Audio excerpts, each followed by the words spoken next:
Seguimos en 5 fotos, una historia de la visita de Raúl Vittel, jugador de ajedrez, dirigente de ajedrez, funcionario público, y ocupó los más altos cargos también a nivel nacional en el deporte. Pero bueno, ya no vamos a llegar a esa parte y decía, esta foto le va a denunciar un poco los años. Te paso la siguiente, la número 2. Bueno, ahí está Mariné Pilati y Hugo Porta, cuando era secretario de Deporte de la Nación, en el Mundial de Ajedrez que se hizo en Saspeña. 90 y pico. 97. Y 97. Bueno, decíamos que rápidamente llegaste a los primeros planos y llegaste a la Federación Argentina de Ajedrez. fui muchos años vicepresidente de la Federación Argentina y bueno, ahí también fui árbitro internacional, uno de los pocos árbitros internacionales que tuvo el país durante muchos años y dirigí muchos campeonatos argentinos. Muchos torneos en diversas características, juveniles, mayores. Sí, bueno, la responsabilidad máxima fue acá. Claro, acá fui director, pero ya tenía la experiencia de 2 mundiales antes y había sido presidente de delegación, que es como una cosa bastante compleja en el ajedrez, en 3 delegaciones a los Panamericanos. Y bueno, campeonatos argentinos. En realidad el Chaco tuvo el lujo de tener 4 de los campeonatos argentinos más fuertes de la historia del ajedrez. No es fácil eso. Eso fue en los principales de la presidencia de Roque Saspeña, ¿no? 85 y 86. Ya teníamos campeonatos argentinos antes, pero en Saspeña, en el Hotel Gualop, se hizo en el 85 y 86, y además quebraba un poco una racha de torneos muy malos, digamos, ¿no? Donde el ajedrez venía medio mal, y bueno, esto fue un boom, quebró la historia.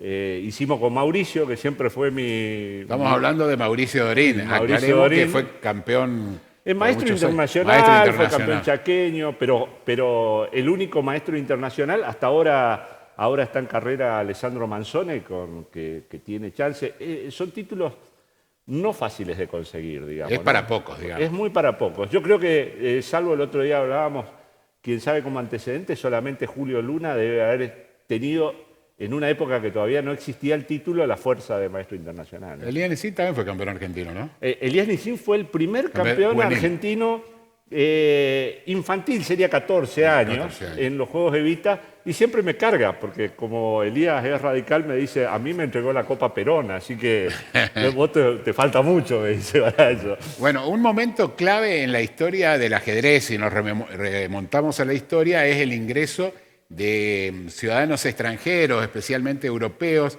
que jugaban muy bien al ajedrez y que fueron exiliados por la guerra, por un motivo o por el otro, ¿no? Bueno, acá justo se está haciendo la Olimpiada del año 39, cuando se declara la guerra, y bueno, y ahí produce que todos los que eran polacos, alemanes, había todos esos países que estaban en conflicto, y principalmente los que pertenecían, eran judíos. Muchos de ellos decidieron quedarse, ¿no es cierto? El caso de Naidor es más conocido, ¿no? Y hablando de Naidor, ahí lo tenés en 2 partidas, sí.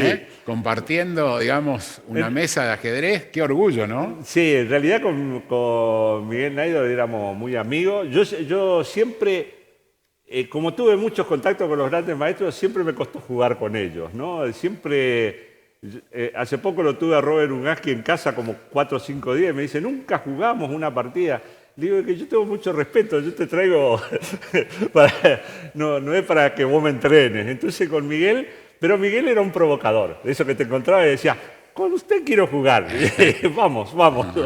Era un personaje, ¿no, Miguel? Sí, un personaje que obviamente has conocido desde Fidel Castro, con Che Guevara, Churchill, o sea, todas las personalidades de una época desde, te diría, del 50 bueno, hasta que falleció. Y era ciudadano argentino, por eso representaba al país en diversos torneos. Pero no solamente era ciudadano, era fanático argentino. Es decir, vos no podías colar en la conversación nada despectivo sobre Argentina porque el viejo se encrespaba. Él sabía todo. Bueno, Raúl, te paso la siguiente foto, tiene que ver justamente con uno de los torneos de los cuales hablamos en Presidencia Roque Saspeña. Claro, sí. Bueno, en el año 95 te gané, ¿eh? Era 95 ese. Sí, era el 95. No, este fue el primer campeonato argentino, después hubo uno en el 96 y después fue el Mundial en el 97. Bueno. Empatamos, 1-1, listo. 1-1, vamos a darla por tablas. Tablas, sí. Pero bueno, ahí un grupo espectacular de jugadores. Está Jorge Gómez Bailo, el correntino, Pano, ¿no es cierto?, Naidorf. Y bueno, y en ese torneo hubo una característica, estaba un chileno invitado, justo el que está al lado mío. Los dos que están a la par mía, uno es el árbitro y el otro Morovich, que venía de jugar con Kornoy cuando Kornoy era uno de los candidatos a campeones del mundo, digamos. Y este torneo tan quebró la historia, el tema del ajedrez, que fue el último torneo, porque nosotros, para que el torneo dé título de gran maestro, vos tenés que tener una cantidad de grandes maestros jugando, si no, no se puede, digamos.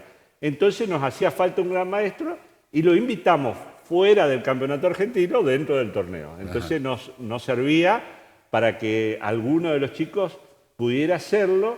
Y bueno, creo que en ese torneo fue Ariel Sorín, obtuvo la norma de gran maestro. Bueno, está Pablo Zarnicki, campeón mundial, está Hugo Spagenberg. Sí, grandes figuras. Grandes figuras. Marcelo Tempone, campeón mundial. Hace poquito entregaron en la Cámara de Diputados de la Nación un reconocimiento en la Cámara de Senadores. Y sí, la verdad que es una foto muy histórica, ¿no? Sí, la verdad que sí. Y bueno, y después la vida te llevó por el camino político, que un poco es tu pasión, ¿no? Tu pasión. Y dentro de ese camino político, la función pública. ¿Por dónde arrancaste? Y mirá, yo la verdad que siempre estuve ligado a la dirigencia y siempre, por ejemplo, en la época de Baroni, cuando estaba Alfonsín, ya fui a hablar con Osvaldo Otero, ¿te acordás? Fue se peleó con los chaqueños mal. Hace poquito estuve con él porque siempre lo cargo, porque el tipo cuando fui a hablar con él me retó durante 1 hora y después me dijo, bueno, ahora ya me descargué, vamos a mirar a Racing, te invito a la cancha. Fanático de Racing hasta ahora, de ir a la cancha, con Víctor Lupo, ahí hay una runfla de gente muy amiga. ¿Todo malcriado entonces? ¿Todo de Racing? Todos de Racing, de Racing. Bueno, ahí el primer cargo público y después tuviste... Esa fue una designación como por decreto y después sí, seguí, trabajé en la dirección, trabajé en la municipalidad, en la parte de deporte cuando estuvo de Olindo. Y bueno, después subsecretario de deporte con Coqui, presidente del instituto, pero ya era... y creador del instituto, de eso me vas a contar después de la pausa, ¿te parece bien? Y ya también tenía varios cargos a nivel nacional, digamos, algunos por el ajedrez y otros como por ejemplo, integraba un organismo de árbitros internacional. O sea, me fui involucrado, estaba muy metido en todas esas cosas, ¿no? Bueno, vamos por la pausa y en un instante regresamos en 5 fotos, una historia.